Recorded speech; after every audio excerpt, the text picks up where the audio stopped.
네, 안녕하세요. 여러분의 자기돌봄 안내자 박현정입니다. 저희 자기돌봄 TV는 나 자신을 돌보는 것을 도와드리고 있잖아요. 그런데 그 과정 중에 하나의 도구를 자기돌봄 안내서를 함께 읽으면서 하는 방식을 취하고 있죠. 그래서 지난 시간 역시 같이 책을 읽으면서 그 안에 질문도 나누고 생각해보고 하고 있는데요. 어떠세요? 조금 자기 돌봄을 하는데 도움이 되고 계신가요? 네, 좋습니다. 자기돌봄 안내서 안에 여러 가지 질문들이 나와요. 그래서 그 안에 질문들을 하나하나 짚어보면서 내 자신을 돌보는 방법들을 찾아가는 거예요.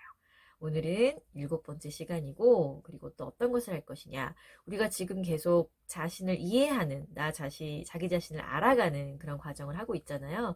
근데 이제 저번 시간까지는 내가 나를 보는 거였어요. 나의 과거든, 나의 현재든. 이제 오늘은 남이 나를 보는 걸 살펴볼 거예요. 남이 나를 보는 것을 우리가 열린 마음으로 진짜 쿨하게 듣기가 쉽지가 않아요. 그렇죠? 어떤 평가가 나올지 모르기 때문에 그게 뭐 기분 좋은 거라면 너무 좋겠지만 또 내가 인정하고 싶지 않은 걸 수도 있잖아요. 그래서 이런 생각이 드실 수 있어요. 아니, 나를 이해하는데 왜 남이 나를 보는 걸 알아야 돼? 네, 그런 생각이 드실 수 있는데 제가 그런 생각이 들더라고요. 왜 여러분 이렇게 거울 볼 때 내 앞모습은 잘 보이잖아요. 근데 내 뒷모습을 이렇게 보는 게 쉽지가 않아요. 그래서 막 이렇게 돌려서 보잖아요. 그쵸? 근데 제가 어느 날 그런 생각이 들었어요. 아, 뒷모습을 볼 때 조금 편하게 보일 수 있는 것 중에 하나가 다른 거울을 대고 보면 되는구나 였거든요. 그래서 우리 미용실에 가면 나의 머리 스타일 보여줄 때 꼭 뒷거울을 보여주잖아요. 저는 저를 보는 거, 나 자신을 보는 것도 그런 것 같아요. 내가 나를 어쩌면 앞면만 보고 있는 건 아닌가. 내가 이 삶 안에서 타인의 시선이라는 뒷거울을 통해서 나의 보이지 않는 뒷모습도 보는 것이 보다 더 명확하게 나를 이해하는 것이 아닌가라는 생각이 들었어요. 여러분은 어떠세요? 공감하시나요? 네. 어, 같이 나와 지내는 사람들이 나를 보는 어떤 나에 대한 이미지가 있을 거고요. 내가 나를 보는 또 이미지가 있을 거예요. 그래서 그런 것들의 어떤 공통점이나 혹은 차이점들을 발견해 나가는 것이 보다 더 나에 대해서 객관적으로 파악하는 방법 중에 하나라고 볼 수 있어요. 그래서 자기 돌봄 안내서에서는 6번째 질문으로 이렇게 질문을 하고 있죠. 남들이 보는 나는 누구일까요? 그래서 생각의 공간으로 넘어가면 이런 걸 써보라고 해요.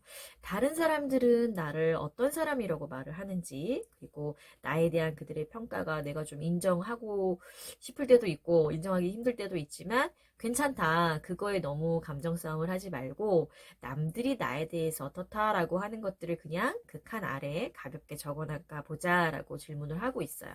맞아요. 그렇게 하시면 돼요. 그냥 가볍게, 남편은 나를 이렇다고 말을 해. 뭐, 선생님은 나를 이렇다고 말을 해. 이런 식으로, 남들에게 들었던 나에 대한 어떤 평가나 내가 어떤 사람이다라고 들었던 것들이 있다라면, 기억난다라면, 거기에 가볍게 적어보시면 되고, 그러면 다 한 다음에 이제 질문에 좀 머물러 보시면 되는 거예요. 아, 누군가 날 이렇게 볼 수 있구나. 누군가는 나한테 이런 평가를 할 수 있구나. 라고 이렇게 좀 가볍게 넘어가세요.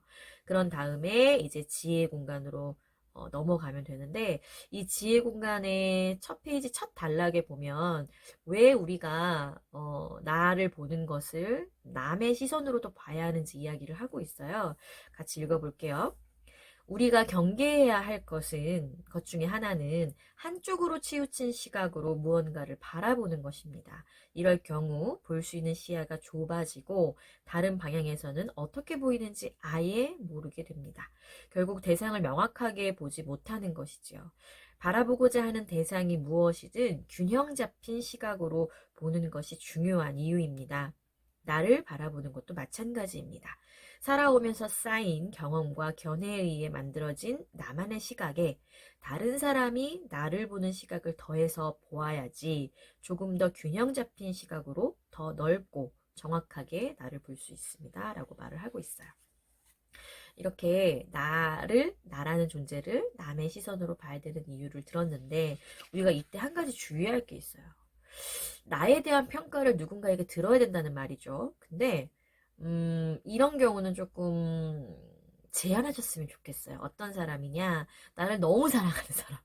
나를 너무 아끼는 사람. 예, 그런 사람은 이제 지나치게 애정 표현이 나올 수 있어서 어쩌면 나보다 더 나를 왜곡시켜서 볼 수가 있어요. 또 한 부류는 나와 어떤 갈등 관계에 있거나 혹은 나에 대한 비난을 하고자 준비되어 있는 사람.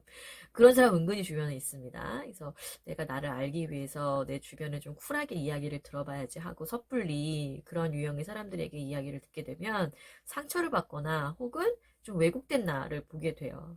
그래서 저는 오히려 아주 뭐 친하고 가깝진 않더라도 나한테 정말 나 자신을 객관적으로 보는 그 시선을 애정을 담아서 이야기해 줄 수 있는 사람을 찾아서 그런 분에게 내가 어떤 사람인지를 좀 물어보는 게 더 낫지 않을까라는 생각을 하고 저 역시도 이제 그런 과정을 통해서 제가 누구인지를 들었죠.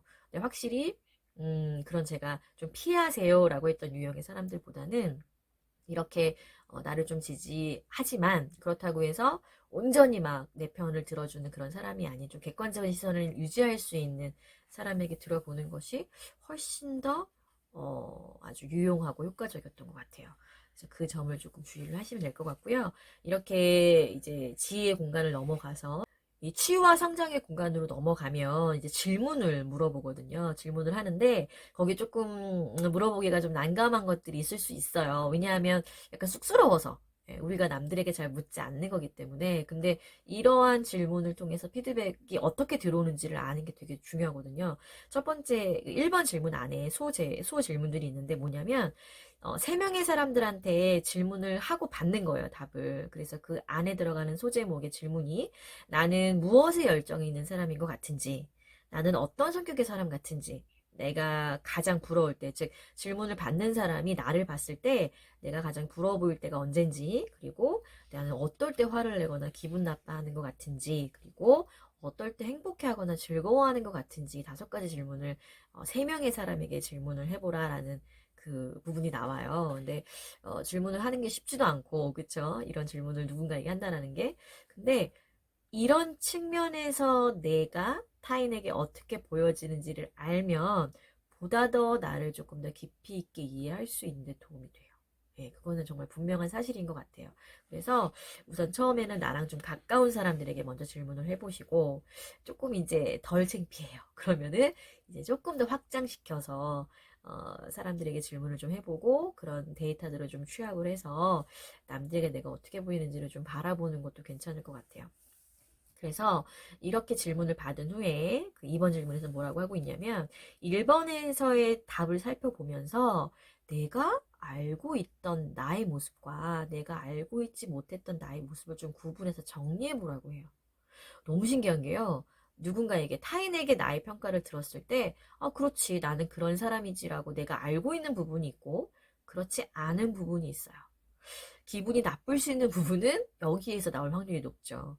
하지만 그렇다고 해서 이거를 무시할 수가 없는 이유는 만약 여러 명의 사람이 공통적으로 어떤 한 점을 말했다면 그거는 나의 모습일 수 있어요. 내가 인정하고 싶진 않지만 그러면 나는 왜 그것을 인정하고 싶지 않은지 그리고 나의 모습으로 받아들이고 싶지 않은 이유는 뭔지 그런 것들을 좀 살펴보는 게 도움이 될 겁니다. 이렇게 받은 질문과 생각을 바탕으로 해서 그 다음 페이지에 정리를 해보는 거예요. 그러면 나의 시선으로 바라본 나는 누구이고 타인의 시선으로 바라본 나는 누구인지를 정리를 해보면서 공통점은 무엇이고 차이점은 무엇인지를 살펴보는 거죠. 그러면서 나에 대한 정리를 계속 해 나가는 거예요. 그럼 이런 과정들을 거쳐서 내가 보는 나뿐만이 아니라 남이 보는 나에 대한 시선도 더해지는 거니까 조금 더 객관적으로 나를 바라볼 수가 있는 거죠. 이렇게 여러 가지 질문을 통해서 내가 나를 알아보는 시간, 근데 그 내가 나를 보는 게 아니라 남이 나를 보는 시선을 추가해서 내가 나에 대해서 살펴보는 시간을 가졌습니다. 오늘도 사실은 쉽지 않은 시간이었어요. 그쵸? 아마 영상이 끝나면 여러분 나름대로 또 다시 한번 질문을 들여다봐야 되는 시간이 있으실 텐데, 분명히 또 어렵고 힘드실 수 있어요. 그런데 그럴 때 그냥 혼자 고민하지 마시고 항상 같이 하는 거 아시죠? 예, 자기돌봄 학교 검색하셔서 상담 게시판에 글을 남겨주시면 되고요. 아니면 댓글로도 편하게 알려주시면 제가 바로바로 또 답을 드리도록 하겠습니다. 오늘 우리 자기돌봄 TV의 7번째 시간이었고, 오늘은 나를 이해하는 과정이 거의 막바지에 왔어요. 그래서 남들이 나를 보는 시선까지 한번 살펴봤습니다. 지난 과정들을 통해서 여러분이 자신을 좀 더 이해할 수 있는 시간이었기를 바라고요. 우리가 다음 시간에는 그렇게 밝혀낸, 또 보게 된, 발견한 나의 어떤 성격들, 나의 행동들, 나의 모습들을 잘 살펴보면서 있는 그대로 나를 사랑하는 방법에 대해서 이야기를 나눠볼게요. 오늘도 함께 해주셔서 너무나 감사드리고요. 다음 시간에 또 만나겠습니다. 감사합니다.